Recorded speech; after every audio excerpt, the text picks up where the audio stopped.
सीता के दो लाल हुए जग में लव कुश कहलाए। सीता के दो लाल हुए जग में लव कुश कहलाए। आज उन्हीं दो बालक की भक्तों हम कथा सुनाए।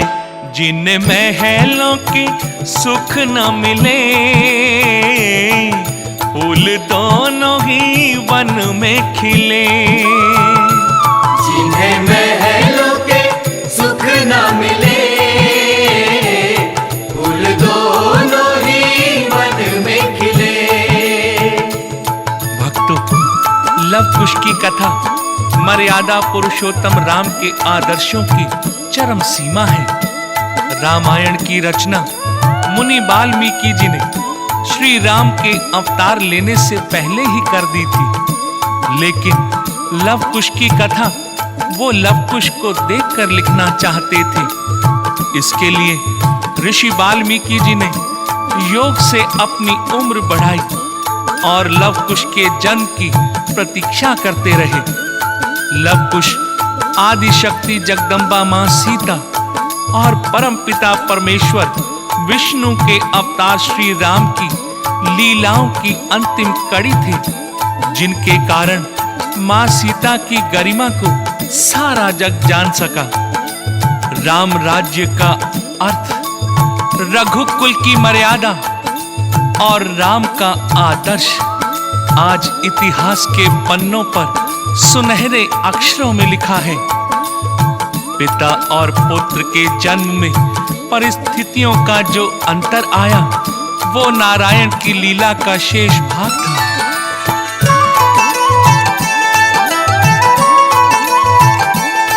श्री रामचंद्र का जन्म हुआ राजा दशरथ के आंगन में। जब राम हुए राजा तो उनके जन्म लिए बेटे वन में। श्री रामचंद्र की मां कौशल्या राजमहल की रानी थी। लव कुश की माता जनक लली दुख की मारी जंगल में थी।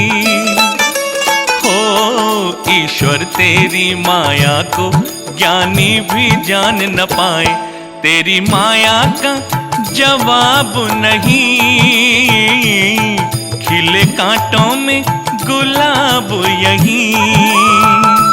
तेरी माया का जवाब नहीं, खिले कांटों में गुलाब यही।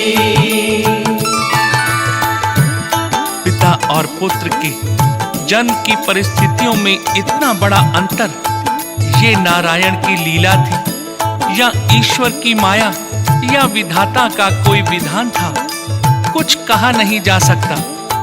जिसे बड़े बड़े ऋषि मुनि ज्ञानी ना जान सके उसे साधारण प्राणी क्या समझेगा। किंतु उस समय ऐसा ही हुआ। इतना तो सत्य है, राम राज्य में सुखों की कोई कमी नहीं थी। राजा और प्रजा सबके अधिकार एक समान थे। छोटे बड़े का कोई भेदभाव नहीं था। प्रजा के हित के लिए राजा कोई भी बड़े से बड़ा बलिदान देने के लिए सदैव तैयार रहता था। प्रिय भक्तों, इसीलिए उसे राम राज्य कहते थे। इसी राज मर्यादा के तहत एक बार राजा राम को ये बलिदान भी देना पड़ा।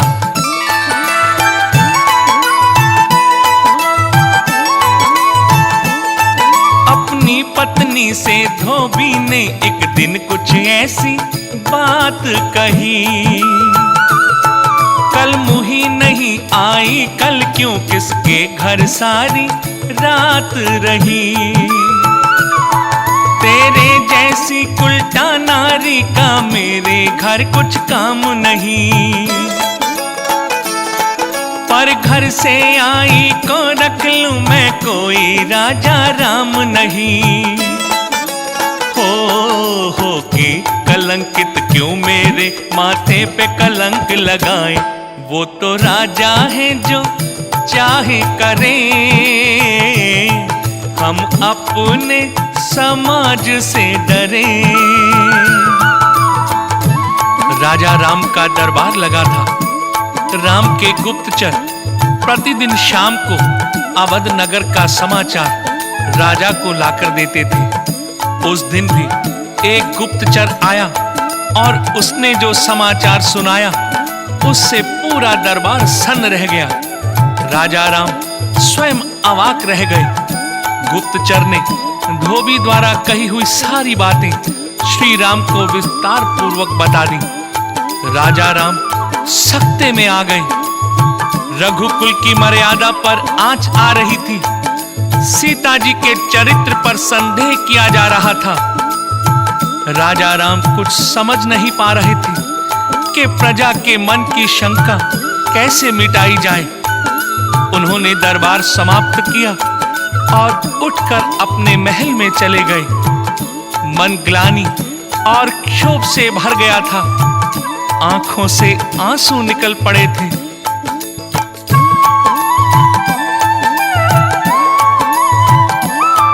दशरथ नंदन का मन रोया लेकिन आंखें न रो पाई। मन के घावों को देख रही लेकिन जल से न धो पाई। उठ गए सभा से रामचंद्र जाके खो गए विचारों में। जीना इतना आसान नहीं, चलना होगा अंगारों पे। हो हर पग पर फूल नहीं मिलते, कांटे भी पथ में आए। ये आंधी जो अवध में चली, राजा राम ये परीक्षा है तेरी। ये आंधी जो अवध में चली, राजा राम ये परीक्षा है तेरी। राम विचारों के बहवर में फंस गए। हृदय पर गहरी चिंताओं का बोझ बढ़ता गया। सीता उनकी व्याहता है, उन्हें प्राणों की तरह प्रिय है। उसकी पावनता को वो अच्छी तरह जानते हैं। किंतु आज जो अवध के लोगों ने मां समान सीता के चरित्र पर संदेह की उंगली उठा दी है, उसका क्या उपचार है। राम के मन में अथाह पीड़ा थी, किंतु राम अपने आदर्शों में बंधे थे।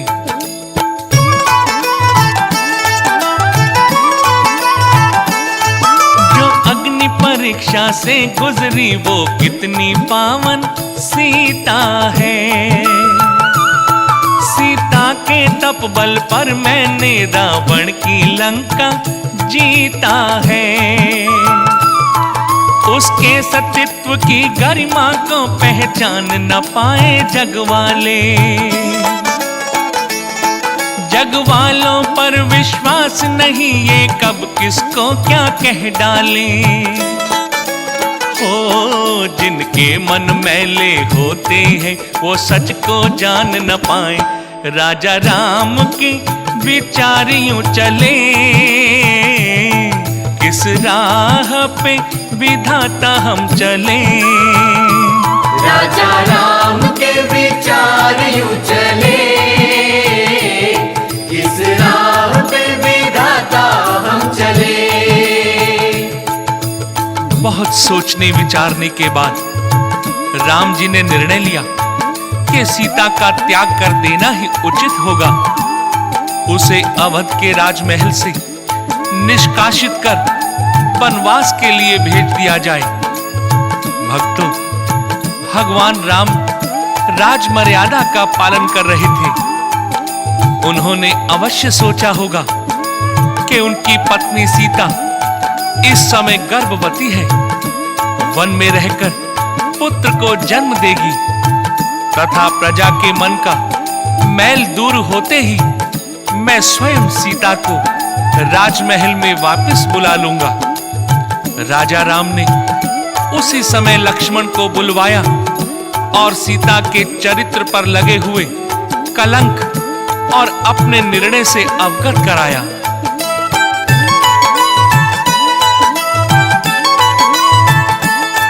प्रिय लखन तुम्हारी भाभी पर सबने आरोप लगाया है।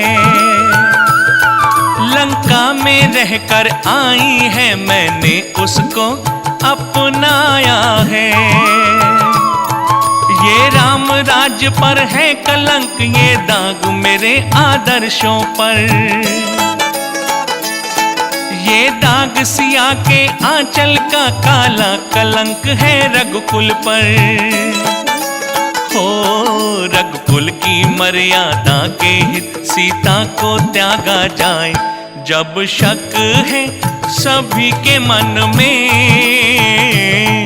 जाओ छोड़ दो सिया को वन में। बड़े भाई द्वारा सीता का त्याग और अपने द्वारा वन में ले जाकर उन्हें छोड़ आने की बात सुनकर लक्ष्मण सन्न रह गए। उनका ज्ञान शून्य हो गया। लक्ष्मण में समझने की शक्ति नहीं थी कि भैया क्या कह रहे हैं। उनकी आंखों से आंसू बह निकले। बड़ी विनम्रता से उन्होंने बड़े भाई राम से कहा,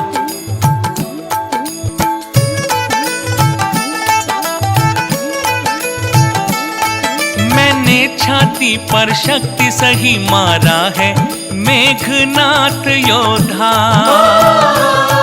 अपनी बेटी विधवा कर दी, लंका में सबने है देखा। जिस माँ के लिए तुम्हारे संग वन में घूमा मारा मारा, उस माँ को त्याग रहे हो तुम, जिस पर इतराए कुल सारा। हो ये निर्णय राजा राम लिए या मेरा बंधु सुनाए। भैया इतने कठोर न बनो, मैया सीता पर दया करो। भैया इतने कठोर न बनो, मैया सीता पर दया करो। राम स्वयं दुखी थे। ये निर्णय उनका अपना नहीं, उनके आदर्शों का था, रघुकुल की मर्यादा का था। राम का ये त्याग राम के लिए ही हृदय विदारक था, किंतु अपनी पीड़ाओं को छिपाकर लक्ष्मण की पीड़ाओं का अनुभव किया। राम लक्ष्मण के हृदय की गहराई को समझ रहे थे। बड़े स्नेह से लक्ष्मण को समझाया, प्रिय लखन, सिंहासन पर बैठने वाले को सिंहासन में लगी कील और मुकुट की चुभन को बर्दाश्त करना पड़ता है। यदि मैं प्रजा को दबाने की कोशिश करूंगा तो मेरे आदर्शों की गरिमा मर जाएगी। फिर ये राम राज्य नहीं, असुरों का राज्य कहा जाएगा। हमें प्रजा के विचारों का सम्मान करना चाहिए। इस समय सीता का त्याग ही उचित है। राम ने बहुत समझाया, किंतु लक्ष्मण ने राम की इस आज्ञा को मानने से इनकार कर दिया। राम अब क्या करते? सिर्फ एक ही रास्ता बचा था, वो था राजभय। राम मन में सोचते हैं कि राजभय से ही लक्ष्मण मान सकता है, क्योंकि मर्यादा का उल्लंघन शेषावतार कभी नहीं करेंगे।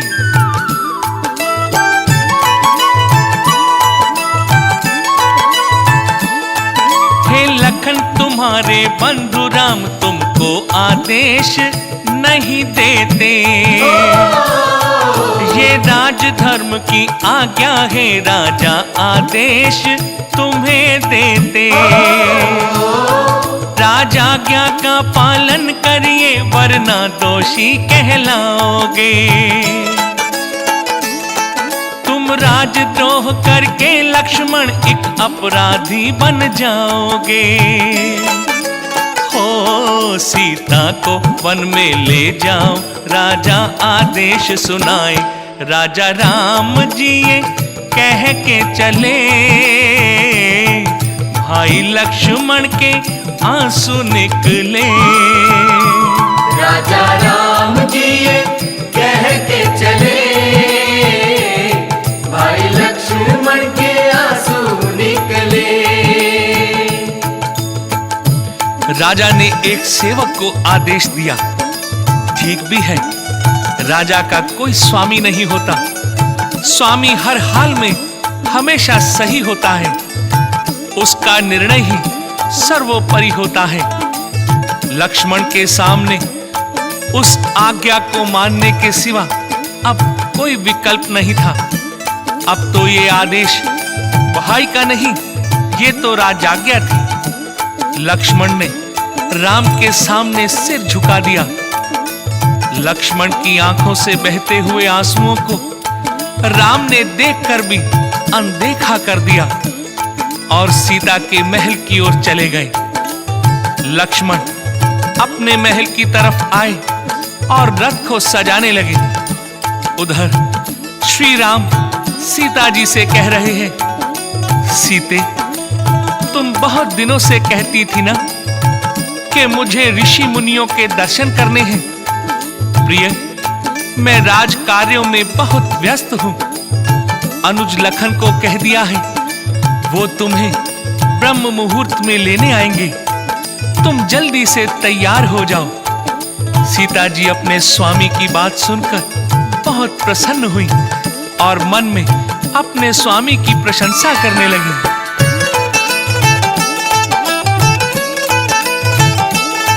मन ही मन मुदित हुई सीता, कितने अच्छे हैं प्रभु मेरे। मेरा कितना है ध्यान इन्हें, कितने हित चिंतक ये मेरे। निश्चल नारी को ज्ञान नहीं, सच नहीं कह रहे हैं भगवन। जन्मों का टूट रहा रिश्ता, सीता को भेज रहे हैं वन। हो रथ लेकर देवर लक्ष्मण जी सीता के द्वारे आए। सीता मैया को बिठाए रथ में, राजमहलों से चली वन में। सीता मैया को बिठाए रथ में, राजमहलों से चली वन में। इसे विधाता का विधान कहिए या प्रभु की माया, पल भर में क्या से क्या हो गया। कितना बड़ा पहाड़ रखा होगा राम ने अपनी छाती पर ये दुख बर्दाश्त करने के लिए। किससे कहते वो अपनी पीड़ा। आदर्शों की रक्षा के लिए कितने कष्ट सहने पड़ते हैं, अपना सर्वस्व भी त्यागना पड़ता है। किंतु राम ने उफ तक नहीं की। राजा राम की स्थिति ऐसी ही थी। उधर रथ चला जा रहा था। रास्ते भर लक्ष्मण मौन रहे। सुबह की पहली किरण के साथ रथ घने जंगल में पहुंचा। रथ को एक जगह रोककर लक्ष्मण जी नीचे उतरे और सीता जी को उतरने का संकेत करते हुए मुंह फेर कर हिचकियां लेने लगे।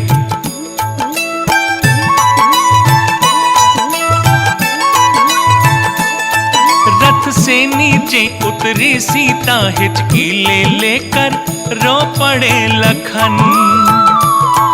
देवी समान भाभी मेरी, भैया ने इनको क्यों दिया है वन। मर गया न मैं क्यों लंका में, क्यों वापस मुझे मिला जीवन। किस मुंह से कहूं सिया माते, तुमको त्यागे है रघुनंदन। हो मैं तुम्हें छोड़ने वन आया हूँ, कैसे तुम्हें बताएं। बड़े दुख से लखन जी कहे, भैया राम तुम्हें त्याग दिए। लक्ष्मण को जितना दुख था उतना ही राजाज्ञा पर क्रोध भी। आज उन्होंने सिया भाभी से ये नहीं कहा कि तुम्हें भैया त्याग रहे हैं, बल्कि आदेशानुसार राम त्याग रहे हैं। यही सीता जी से कहा। आज लक्ष्मण के मन में अथाह पीड़ा थी। कितने विवश थे लक्ष्मण। मन में सोच रहे थे, जिस भाभी के लिए मैंने प्राणों का भी मोह नहीं किया। आज उसे असहाय इस घने जंगल में अकेले ही छोड़कर जा रहा हूं। ये कहां जाएंगी? अपने जीवन की रक्षा ये कैसे कर पाएंगी? मैं कुछ भी तो नहीं कर सकता इनके लिए। हे ईश्वर, इन्हें मैं तुम्हारे सहारे छोड़कर जा रहा हूं। इनकी रक्षा करना। सीता जी ने लक्ष्मण की विवशता, मन की पीड़ा और मन में उठती ज्वालामुखी को समझा। अपने दुख की परवाह न करते हुए वो लक्ष्मण को समझाती है।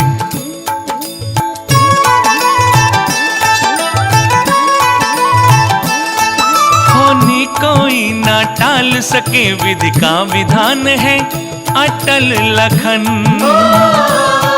यदि कर्मों में वन लिखा हुआ तो छूट जाएगा राजमहल। क्षत्रिय होकर तुम रोते हो, अपने कुल पर अभिमान करो।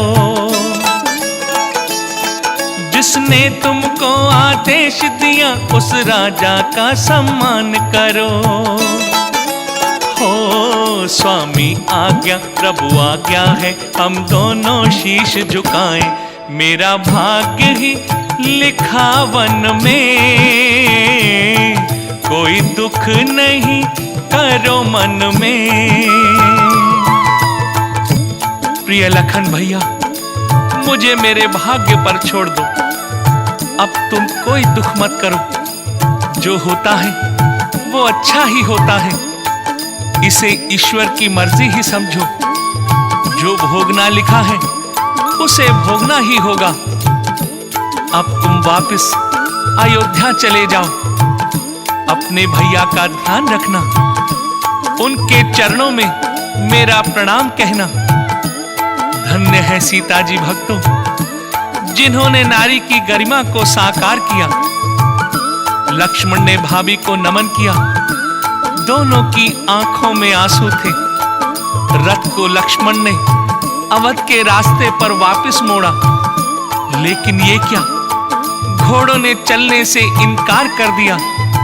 वो घोड़े निर्जीव से लगने लगे, जैसे उनके प्राण सीता जी के पास ही रह गए हों।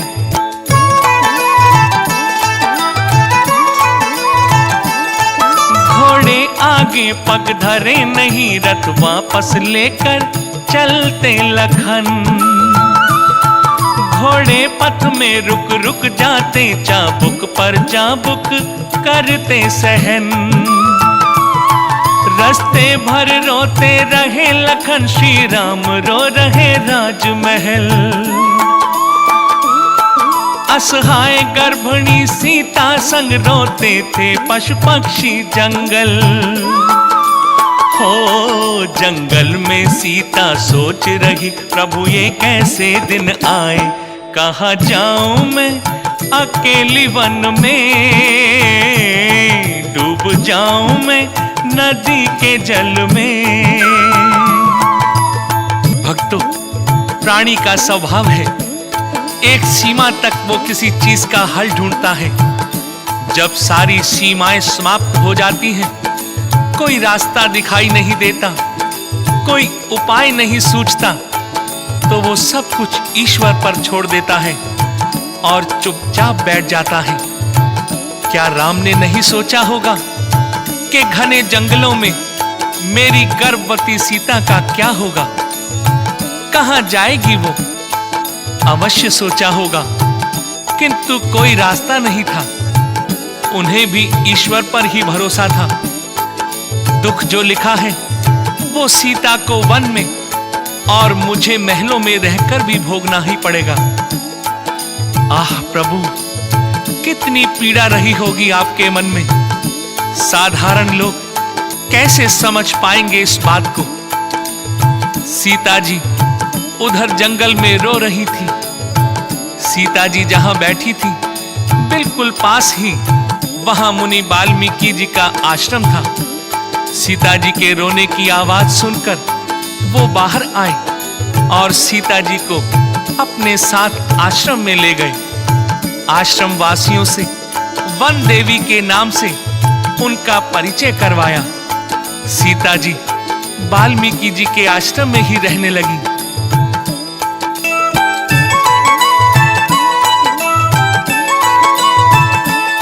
सीता की रात अंधेरी थी, जीवन विपदाओं का सागर। महलों की रानी जंगल में दिन काट रही जोगन बनकर। पतझड़ के बाद बसंत आया, धीरे धीरे दिन बीत गए। खिलते फूलों में रंग आया, पेड़ों में पत्ते नए नए। हो सीता के लाल हुआ पैदा, मुनिवर लव नाम धराए। मैया सीता जी के नैना ढूरे, सिया राम जी को याद करें।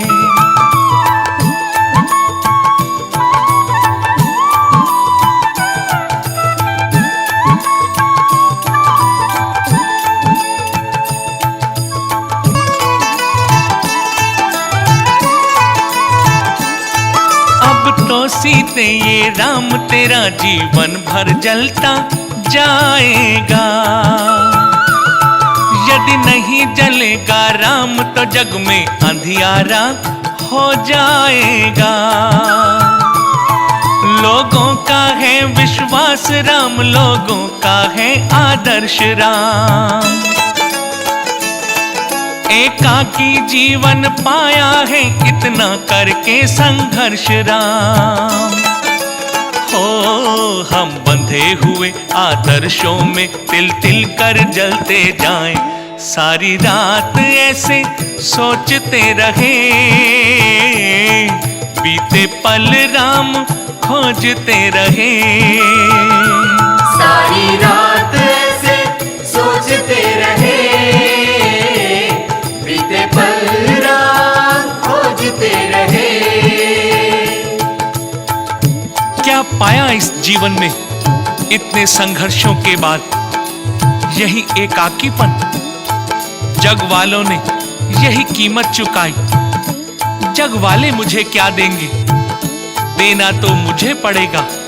सारा जीवन जला देना होगा मुझे इस जग के उजाले के लिए। कर्म ही जीवन है और कर्म की राह में सुख दुख के लिए कोई जगह नहीं होती।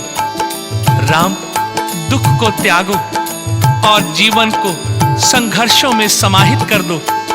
अपने आप से कहते हुए करुणा सागर, पीड़ाओं के महासागर को हृदय में समेटे जन कल्याण की भावनाओं में डूब गए। उधर एक दिन वन में एक आश्चर्यजनक घटना हुई। सीता जी लव को वाल्मीकि जी के पास लिटाकर गंगा स्नान करने के लिए गई। मुनिवर रामायण लिखने में व्यस्त थे। सखियों के कहने पर लव को अपने साथ ले जाने के लिए वो वापस मुनि की कुटिया पर आई और चुपचाप लव को लेकर चली गई। मुनि का जब ध्यान टूटा तो देखा लव बिस्तर पर नहीं था। बड़ी उलझन में आ गए और सोचने लगे बच्चे को कहीं कोई जंगली जानवर ना उठा कर ले गया हो, बड़ा अनर्थ हो जाएगा। सीता तो पहले से ही बहुत दुखी है, बच्चे को ना पाकर और भी दुखी हो जाएगी। उन्होंने तुरंत लव जैसे एक बच्चे को बनाने का विचार किया।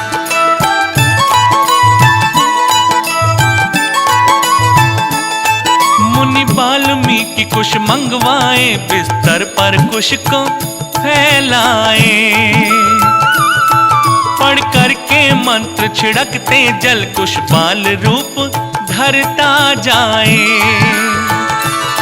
लव जैसा रूप रंग तन सब कुश को एक बालक बना दिया।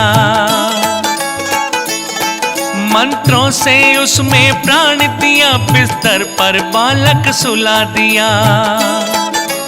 हो कुश से जन्मा था वो बालक, मुनि कुश ही नाम धराए। प्रभु जैसा चाहे वैसा ही करे, उनकी माया कोई ना समझे। प्रभु जैसा चाहे वैसा ही करे, उनकी माया कोई ना समझे।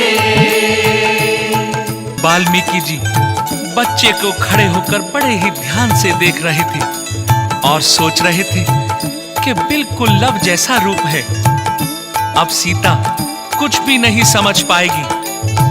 अभी मुनिवर सोच ही रहे थे कि इतने में सीता जी लव को गोद में उठाए हुए वहां आ गई। लव के बिस्तर पर लव जैसा ही दूसरा बच्चा देखकर आश्चर्यचकित हो गई। उधर मुनि भी सीता की गोद में लव को देखकर हैरान रह गए। मुनिवर समझ गए ये प्रभु की माया है जो ऐसी घटना हुई। उन्होंने सीता को सारा हाल बताया और कहा, इसे विधि का विधान ही समझो। अब कुश भी तुम्हारा ही बालक है। सीता जी ने कुश को गोद में उठा लिया और उसे चूमने लगी। मुनि को प्रणाम किया और अपनी कुटिया में चली गई। अब दो दो बालकों के साथ सीता जी के सुख दुख बंटने लगे। वो बालक मुनि की देखरेख में और सीता के आंचल तले फलने फूलने लगे।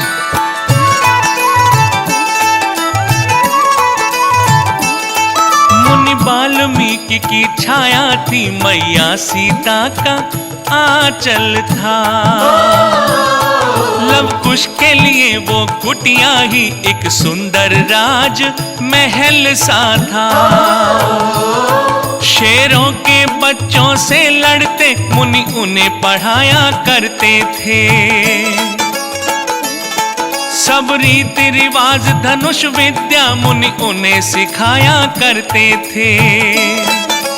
हो घोड़े चढ़ना, संगीत कला, रामायण गान सिखाए। लव कुश दोनों वन में पले, सीता मैया के दो दीप जले। लव कुश दोनों वन में पले, सीता मैया के दो दीप जले। लव कुश अपनी मां का नाम वन देवी ही जानते थे। उन्हें अपने पिता के बारे में कोई ज्ञान नहीं था। आश्रम को ही वो अपना घर समझते थे। मुनि वाल्मीकि उनके अभिभावक थे। एक बार अवध में अकाल पड़ा। राजा रामचंद्र ने अश्वमेध यज्ञ किया। उस यज्ञ में देश के कोने कोने से ऋषि मुनि, विद्वान पंडित, साधु व संत आए। मुनि वाल्मीकि भी उस यज्ञ में भाग लेने के लिए गए। बचपन की उत्सुकतावश लव कुश भी मुनि के साथ हो लिए।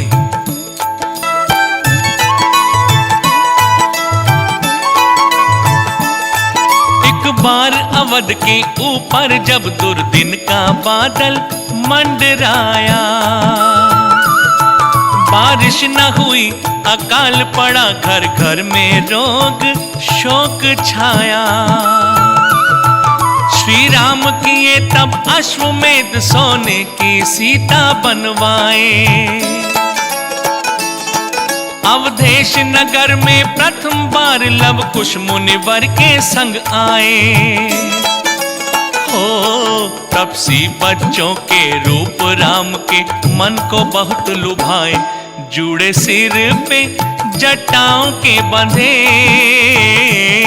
पीले पीले वस्त्र तन पे खिले। जुड़े सिर पे जटाओं के बंधे, पीले पीले वस्त्र तन पे खिले। छोटे छोटे ये दोनों भाई मंडप को घूम घूम कर देख रहे थे। सोने की बनी सीता को भी देखा, किंतु उन्हें इसका ज्ञान नहीं था कि मूर्ति किसकी है। बिना अर्धांगिनी के कोई यज्ञ पूरा नहीं समझा जाता। राम के सामने बड़ी समस्या थी। सीता जी थी नहीं और अर्धांगिनी के लिए वो दूसरा विवाह करने के लिए तैयार नहीं थे। विद्वानों के मत पर अर्धांगिनी स्वरूप सीता जी की सोने की मूर्ति बनवाकर यज्ञ वेदी पर बिठा दिया गया। श्री रामचंद्र उन बालकों को देखकर बहुत प्रसन्न हुए। बच्चों को पास बुलाकर उनका नाम पूछा तो बच्चों ने अपना पूरा परिचय दिया। महाराज, हम दोनों भाइयों का नाम लव कुश है। हमारी माँ का नाम वन देवी है। मुनि वाल्मीकि जी के आश्रम में रहते हैं और आज उन्हीं के साथ ये यज्ञ देखने आए हैं। वाल्मीकि जी ने कहा, बेटा लव कुश, महाराज को रामायण गाकर सुनाओ। बच्चों ने मुनि को प्रणाम किया। आज्ञा का पालन करते हुए वीणा उठाई और रामायण का गुणगान करने लगे।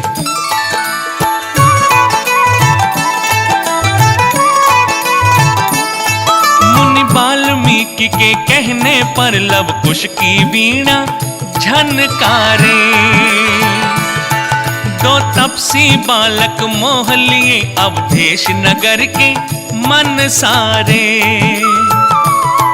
जब भरी सभा में लव कुश ने सीता चरित्र का गान किया। श्री रामचंद्र की आंखों ने आंसू भरकर सम्मान किया। हो सब लोग जान की मैया के दुख में ही डूबे जाएं। सभी लोगों के नैन बरसे मैया सीता का चरित्र सुन के। लव कुश का रूप देखकर और वीणा की धुन सुनकर अवध नगर के सारे निवासी मोहित हो गए। जब सीता के चरित्र का गान शुरू किया तो श्री राम की आंखों में आंसू आ गए। सभा में एकत्रित हुए सभी लोग दुखी हो गए और उनकी आंखों से आंसू बहने लगे। लव कुश ने सीता जी के जन्म से कथा का प्रारंभ किया।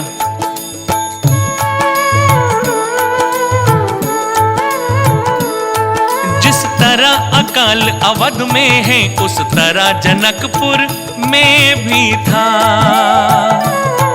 श्री जनक राजा ने नंगे तन धरती को हल से जोता था। हल के फालों से सीत बना उसमें से निकली थी सीता। अवधेश कुंवर ने सीता को फिर धनुष तोड़ करके जीता। हो सीता संग चारों बहनों को दशरथ जी बहू बनाए। पग सिया के अवध में पड़े अन्न धन नित नगर बढ़े। पग सिया के अवध में पड़े अन्न धन नित नगर बढ़े।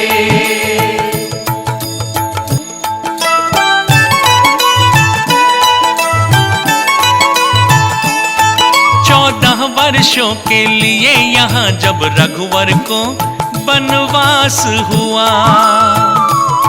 स्वामी से ये विछोह सुन के सीता का हृदय उदास हुआ। सीता सोचे मेरे स्वामी जंगल में कष्ट उठाएंगे।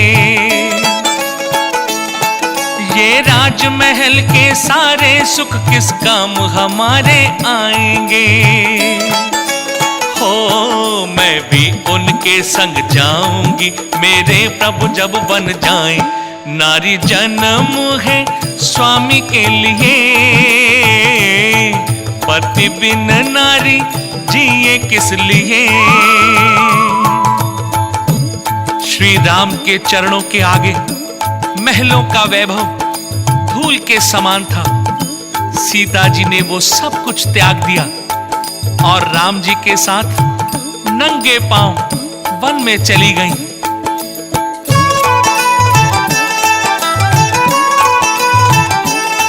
रावण लेकर के चला गया श्री रामचंद्र की प्रिय सीता। लक्ष्मण के संग जंगल जंगल श्री रामचंद्र ढूंढे सीता। रावण ने अहंकार करके सीता से बोला देख मुझे। सीता बोली मैं क्या देखूं, देखेंगे स्वामी राम तुझे।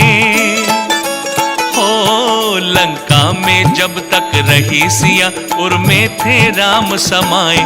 श्री राम जी का ध्यान किए, सीता बरसों ही गुजार दिए। श्री राम जी का ध्यान किए, सीता बरसों गुजार दिए।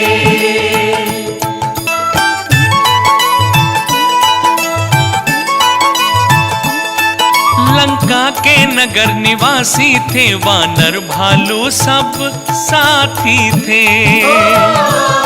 सीता ने अग्नि परीक्षा दी, सब देव ऋषि मुनि साक्षी थे। सीता की पावनता सबको श्री रामचंद्र ने दिखलाया। इस अवध नगर को सीता पर लेकिन विश्वास नहीं आया। हो सीता का त्याग किए रघुवर, लक्ष्मण से वन भिजवाए। कैसे लोग अवध में बसे, जिन्हें सती में भी दाग दिखे। लव कुश ने जब अवध निवासियों को धिक्कारा, सीता की अग्नि परीक्षा का ध्यान कराया, तो सारे लोगों के सिर शर्म से झुक गए।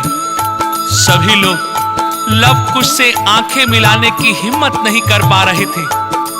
सबके मन में अपराध का बोध छुपा था। सबकी आंखें गीली थी। सभी पश्चाताप की आग में जलने लगे। उनका मन व्याकुल हो उठा सीता से मिलकर उनसे क्षमा मांगने के लिए।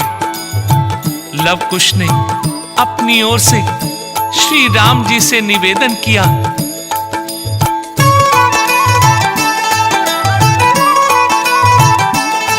यदि वही राम है आप स्वयं सीता मैया के स्वामी हैं। इस अवध नगर के राजा हैं, सच्चाई के अनुगामी हैं। सीता जैसी नारी के लिए महाराज आपसे विनती है, उस अबला के संग न्याय करे जो वन में कांटे चुनती है। हो हम तो दो बालक तपसी हैं, जो ज्ञान था वही सुनाए। युग युग दिया राम का जले, ये रघुकुल फूले फले। युग युग दिया राम का जले, ये रघुकुल फूले फले। लव कुश ने बड़े ही विनम्र होकर श्री राम से सीता जी के कष्टों के निवारण के लिए प्रार्थना की। रघुकुल के लिए अपनी शुभकामनाएं भी दी। रामायण का गुणगान समाप्त करके श्री राम को प्रणाम किया। सभी नगर निवासियों को हाथ जोड़कर नमन किया और मंडप से निकलकर मुनि के साथ अपने आश्रम की ओर चल पड़े। राजा राम ने रोकने की बहुत कोशिश की, किंतु वे बालक नहीं रुके। वन में एक दिन दोनों भाइयों ने खेलते खेलते एक घोड़े को देखा। घोड़ा बहुत सजा हुआ था, उस पर सोने का एक छत्र भी लगा था। दोनों ने उस घोड़े को पकड़ लिया।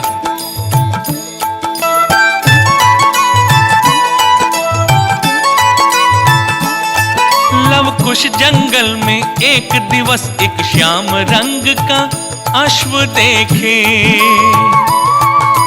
दौड़ के घोड़ा पकड़ लिया, घोड़े को बांध दिया जड़ से। शत्रुघ्न लिए सेना अपनी वन में घोड़े को खोज रहे। लव कुश ने जब उनको देखा तो दोनों भाई सोच रहे, हो शायद ये घोड़े के स्वामी है, अश्व ढूंढने आए, भैया घोड़ा नहीं देंगे इनको, हम पालेंगे यहीं पे इसको। दोनों भाई अभी सोच ही रहे थे कि शत्रुघ्न चलकर उनके पास आ गए और कहने लगे, बालको, ये अश्वमेध का घोड़ा है, सम्राट रामचंद्र जी ने इसे छोड़ा है, तुम लोग इसे अपने यहां नहीं बांधो, इसे मुझे वापस कर दो। बच्चे जिद पर आ गए, घोड़ा देने से इनकार करने लगे। शत्रुघ्न ने एक बार फिर से कहा, हट मत करो बालको, इस घोड़े को छोड़ दो, यही अच्छा होगा। लव कुश फिर भी नहीं माने और कहने लगे कि क्या होगा, तुम्हें युद्ध करना है तो कर लो, हम तो ये घोड़ा नहीं छोड़ेंगे। शत्रुघ्न के समझाने पर भी जब बालक नहीं समझे तो दोनों के बीच संग्राम शुरू हो गया।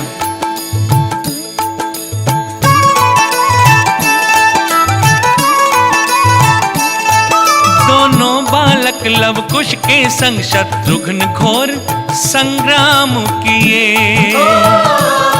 लव कुश के बाण शत्रुघ्न की छाती में जा विश्राम किए। शत्रुघ्न लाल बेहोश हुए, योद्धा उनको वापस लाए। लक्ष्मण जी तब सेना लेकर लव कुश के संग लड़ने आए। हो लक्ष्मण के संग सुग्रीव और अंगद भी लड़ने आए। लव कुश उन्हें फूलों से दिखे, कैसे मारूं मैं बाण उन्हें। लव कुश उन्हें फूलों से दिखे, कैसे मारूं मैं बाण उन्हें।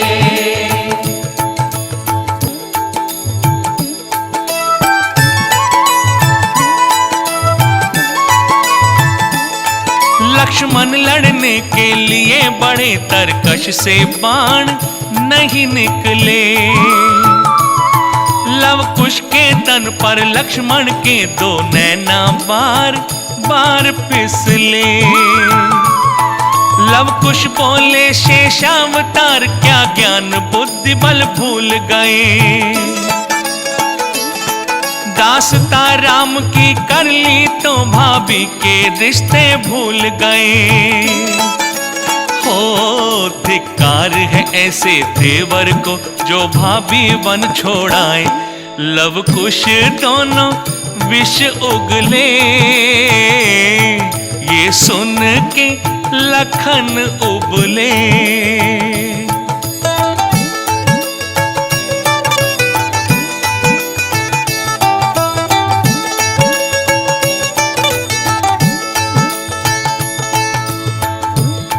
लव कुश और लक्ष्मण जी में घोर संग्राम हुआ। लव कुश के बाणों से लक्ष्मण धराशायी हो गए। उन्हें संभालने के लिए हनुमान जी रणभूमि में आए। जब उन्होंने उन बालकों को देखा तो देखते ही रह गए। उनका मन बालकों की तरफ खिंचता चला जा रहा था और वो ठगे से खड़े रहे।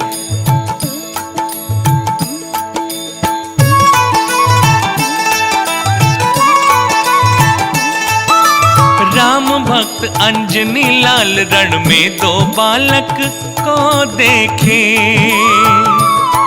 बचपन के राम याद आए, लव कुश को बार बार देखे। खो गए पवन सुत रूप देख, आंखों से अश्रु लगे बहने। धिक्कार है मेरे जीवन को, मैं आया हूं इनसे लड़ने। हो ये मात सिया के बालक है, मेरा मन यही बताए। बड़े भाग्य से ये मुझको मिले, मन कहता मैं लगा लूं गले। बड़े भाग्य से ये मुझको मिले, मन कहता है लगा लूं गले। राम भक्त हनुमान भला कैसे भूल कर सकते थे? उन्हें सीता मैया के बालकों को पहचानने में तो कोई चूक हो ही नहीं सकती थी, क्योंकि मां सीता और रामचंद्र जी तो सदा ही उनके हृदय में विराजमान रहते थे। हनुमान जी ने सोचा, क्यों ना मैं एक छोटे से वानर का रूप धारण कर लूं। मुझे देखकर ये बालक मुझे तुरंत पकड़ लेंगे, मुझे इनके साथ खेलने का अवसर भी मिल जाएगा और इनके द्वारा मैं सीता मैया के दर्शन भी कर लूंगा। ये सोच हनुमान जी ने छोटे से वानर का रूप धारण किया। लवकुश उस वानर को देखकर बड़े प्रसन्न हुए। दौड़कर उन्होंने उस वानर को पकड़ लिया और खेलने के लिए कुटिया पर ले गए।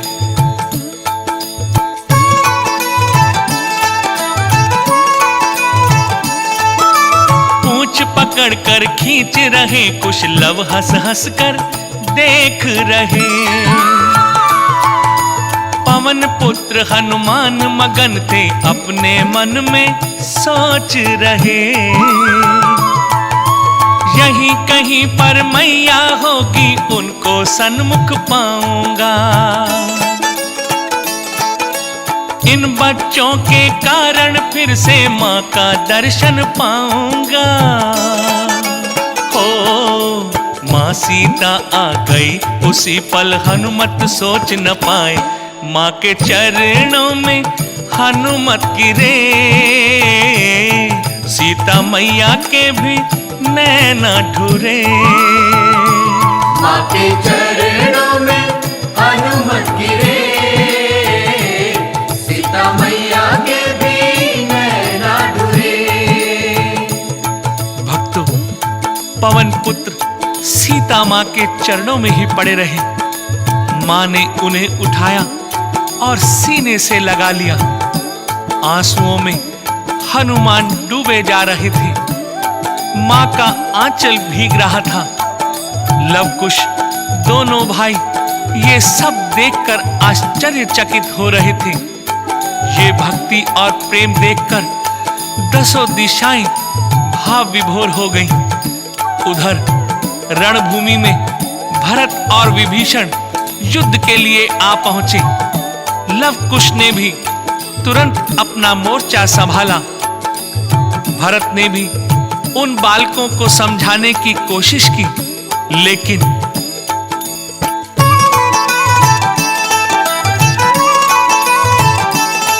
जब भरत लाल आए रण में भक्ति का ज्ञान देने लगे। जा करके नंदी ग्राम बसो लवकुश भी उनको कहने लगे। जब वीर विभीषण टकराए तब दोनों भाई मुस्काए। लंका पति बनने की खातिर तुम अपना भाई मरवाए। हो भाभी को पत्नी बना लिया, घर भेदी लंका ढाए। तुम जैसा भाई जिसको मिले, काहे उसकी न लंका जले। तुम जैसा भाई जिसको मिले, काहे उसकी ना लंका जले। युद्ध में भरत और विभीषण भी लवकुश से हार गए। अब श्री रामचंद्र जी स्वयं युद्ध भूमि में आ गए। उनका आना सुनकर मुनि वाल्मीकि जी घबरा गए। सोचने लगे, पिता और पुत्रों के बीच यदि संग्राम हुआ तो अनर्थ हो जाएगा।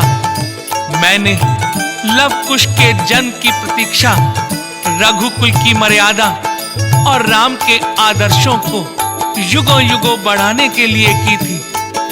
यदि ये युद्ध हुआ तो बहुत बुरा होगा। मुनिवर तुरंत रणभूमि की तरफ चल पड़े।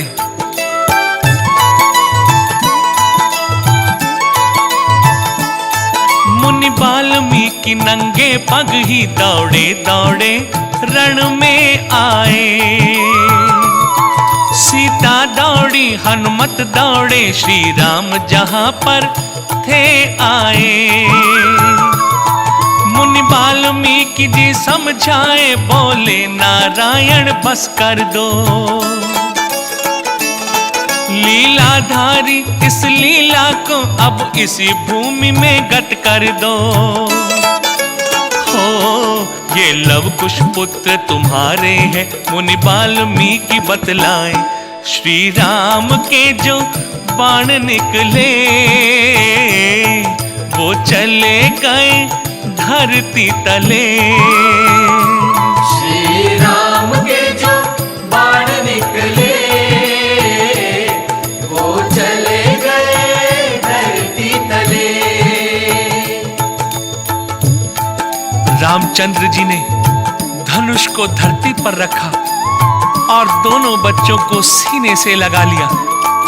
सीता जी ने राम को नमन किया और एक कोने में खड़ी हो गई। रामचंद्र जी की आंखें भर आईं।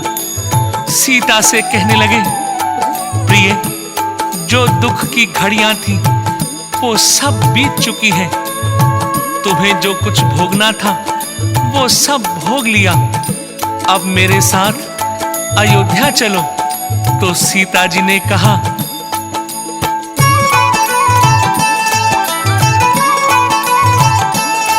अब क्या मुंह लेकर जाऊंगी फिर से अपनी ससुराल अवध। बदनाम हो चुकी हूँ इतनी, अपमान सहा न जाए अब। कैसा कलंक फिर लगे कोई, आंचल धूमिल हो जाए कब। हे माँ धरती, यदि सती हूँ मैं तो मुझे गोद में ले लो अब। हो सीता धरती में समा गई, रघुनंदन अश्रु बहाए। लव कुश दोनों बेटों को लिए, राम अवध नगर को चले। लव कुश दोनों बेटों को लिए, राम अवध नगर को चले। सीता माँ को धरती में समाते देख चारों तरफ हाहाकार मच गया। लव कुश वहीं धरती पर लेट गए, अपनी माँ को ढूंढने लगे। अपनी उस माँ को पुकारने लगे जिसने इतने दुख सहकर, इतने लाड प्यार से उन्हें पाल पोस कर बड़ा किया था। पल में ही देखते देखते वो माँ उनकी आंखों से ओझल हो गई। उधर राजा राम भी ये सब देखकर विचलित हो गए। सीता सीता कहकर पुकारने लगे। विलाप करते दोनों बालकों को और इस दुख से बोझिल हुए राम को वाल्मीकि जी समझाने लगे, नारायण, अब लव कुश को अयोध्या ले जाओ और इनका राज तिलक करो। आपके सारे कार्य पूरे हो गए हैं। अब आपको भी अपनी सारी लीला समेटनी होगी। सीता जी वैकुंठ लोक में आपकी प्रतीक्षा कर रही हैं। ये संसार जब तक रहेगा आपका गुणगान करता रहेगा। श्री रामचंद्र जी दोनों बेटों को लेकर अयोध्या की ओर चल दिए।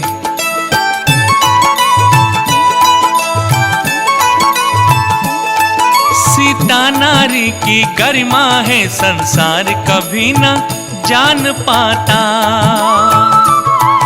आदर्श न होता रघुवर का, रघुकुल की न होती मर्यादा। श्री रामचंद्र का राम राज ये दुनिया समझ नहीं पाती।